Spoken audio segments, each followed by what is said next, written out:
hay queo bo mấy đây, má có tem luôn đây nè, bo 40 RSV 40.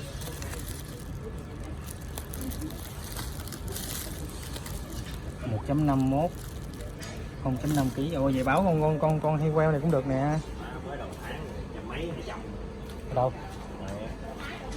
Nó tháng trước mà.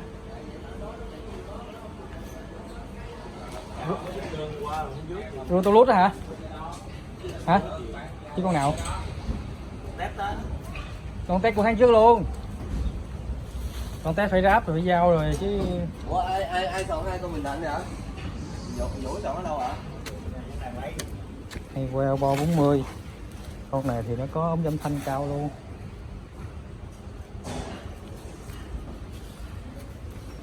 Wow.